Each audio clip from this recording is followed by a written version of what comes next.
Dubai real estate മാർക്കറ്റിൽ ഞാൻ work ചെയ്യാൻ തുടങ്ങിയിട്ട് 3 വർഷം കഴിഞ്ഞു. ഈ 3 വർഷം കൊണ്ട് ഏകദേശം 30-35 ഇൻവെസ്റ്റേഴ്സ് എങ്കിലും എൻ്റെ കൂടെ ഇൻവെസ്റ്റ് ചെയ്തിട്ടുണ്ട് ദുബായ് റിയൽ എസ്റ്റേറ്റ് മാർക്കറ്റിൽ. ഈ ഒരു വാർ സിറ്റുവേഷനിൽ ഈ പറഞ്ഞ ഇൻവെസ്റ്റേഴ്സ് ആരും എന്നെ വിളിച്ച് ഫസ്റ്റ് പാനിക്കായിട്ട് റോണി എൻ്റെ പ്രോപ്പർട്ടി എന്തായെന്നല്ല അവർ ചോദിച്ചത്.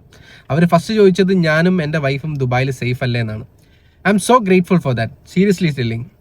വേറൊന്നുമല്ല, അവർക്കും കൺസേൺസും കാര്യങ്ങളൊക്കെ ഉണ്ടായിരുന്നു. കാരണം വേറൊന്നുമല്ല, അവരുടെ കാശ് ഇൻവെസ്റ്റ് ചെയ്തേക്കുന്നത് ദുബായിലാണ്. അതിൻ്റെ ഉത്തരവാദിത്തം എനിക്കാണ്.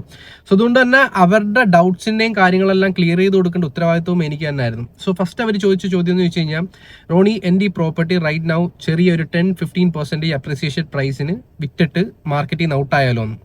സോ ഈ ഒരു ടൈം പീരീഡിൽ ഏറ്റവും ബെസ്റ്റ് ഓപ്ഷൻ എന്ന് വെച്ച് കഴിഞ്ഞാൽ നിങ്ങൾക്ക് ചെയ്യാൻ പറ്റുന്നത് നിങ്ങളുടെ പ്രോപ്പർട്ടി ഹോൾഡ് ചെയ്യുക. അല്ലാതെ നിങ്ങൾക്ക് ഇപ്പോൾ പാനിക് സെൽ ചെയ്യാനാണെങ്കിൽ നിങ്ങൾക്ക് അണ്ടർ മാർക്കറ്റ് പ്രൈസിന് മാത്രമേ വിൽക്കാൻ പറ്റത്തുള്ളൂ. ഏകദേശം 20-25% ഡൗൺ പ്രൈസിന് മാത്രമേ നിങ്ങൾക്ക് വിൽക്കാൻ പറ്റത്തുള്ളൂ. സോ നിങ്ങൾക്ക് ചെയ്യാൻ പറ്റുന്ന ഒരു കാര്യം എന്ന് വെച്ച് കഴിഞ്ഞാൽ, റൈറ്റ് നൗ നിങ്ങൾ ദുബായ് ഗവൺമെന്റിനെ ഇപ്പം ട്രസ്റ്റ് ചെയ്തിട്ട് നിങ്ങളൊന്ന് ഹോൾഡ് ചെയ്യുക. വൺസ് ഈ വാർ കഴിഞ്ഞ് കഴിഞ്ഞാൽ ദുബായ് ഗവൺമെന്റ് തന്നെ പുതിയ ഇനിഷ്യേറ്റീവ് എടുത്തിട്ട് പുഷ് ചെയ്തോളും. നിങ്ങളുടെ മാർക്കറ്റിൽ നിങ്ങളുടെ പ്രോപ്പർട്ടിയുടെ വാല്യൂ ഓട്ടോമാറ്റിക്കലി കൂടിക്കോളും.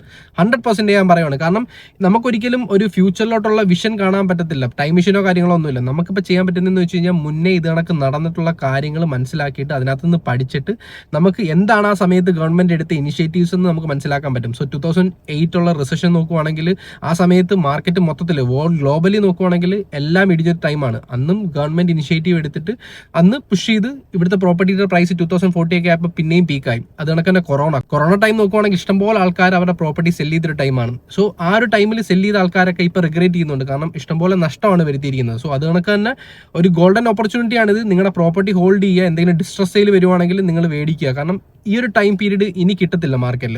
സോ എനിക്കറിയാം മാർക്കറ്റിൽ ഇഷ്ടംപോലെ ആൾക്കാർ ഇപ്പം ഡയറക്റ്റ് ഫ്രം ഡെവലപ്പറിൻ്റെ അടുത്ത് നിന്നൊക്കെ പോയി പ്രോപ്പർട്ടി മേടിക്കുന്നവർ കാണും. സോ അതുകൊണ്ട് തന്നെ അങ്ങനെ മേടിച്ചിട്ടുള്ളവരാണെങ്കിൽ നിങ്ങൾക്ക് എന്തെങ്കിലും സപ്പോർട്ട് വേണം, അല്ലെങ്കിൽ എന്തെങ്കിലും അഡ്വൈസ് വേണമെങ്കിൽ ഷുവറായിട്ട് എന്നെ കോൺടാക്ട് ചെയ്യാം. കാരണം മാർക്കറ്റിൽ ഇഷ്ടംപോലെ ആൾക്കാർ ഇപ്പം കൺഫ്യൂസ്ഡ് ആണ്. സോ അങ്ങനെ ആരെങ്കിലും ഉണ്ടെങ്കിൽ ജസ്റ്റ് എൻ്റെ നമ്പർ ഇവിടെ കൊടുത്തേക്കാം. ജസ്റ്റ് ഒന്ന് കോൺടാക്ട് ചെയ്താൽ മതി. നിങ്ങൾക്ക് എന്താണോ ഇൻഫോർമേഷൻ അറിയേണ്ടത്, അല്ലെങ്കിൽ ഒരു കോൺഫിഡൻസ് ആയിരിക്കും നിങ്ങൾക്ക് വേണ്ടത്, അത് തരാൻ എന്നെ കൊണ്ട് കഴിയും. കാരണം വേറെ ഒന്നുമല്ല, ഇത്രയും ഇൻവെസ്റ്റേഴ്സിനെ ഹോൾഡ് ചെയ്യുന്ന ഒരാളാണ് ഞാൻ. അതുകൊണ്ട് തന്നെ ജസ്റ്റ് ഒന്ന് കോൺടാക്ട് ചെയ്താൽ മതി. എന്തൊക്കെ ഡൗട്ട്സ് ഉണ്ടോ എല്ലാം ഞാൻ ക്ലിയർ ചെയ്ത് തരാം. അപ്പം പറഞ്ഞ പോലെ നിങ്ങളുടെ പ്രോപ്പർട്ടി ജസ്റ്റ് ഒന്ന് ഹോൾഡ് ചെയ്താൽ മതി, എല്ലാം ശരിയാവും.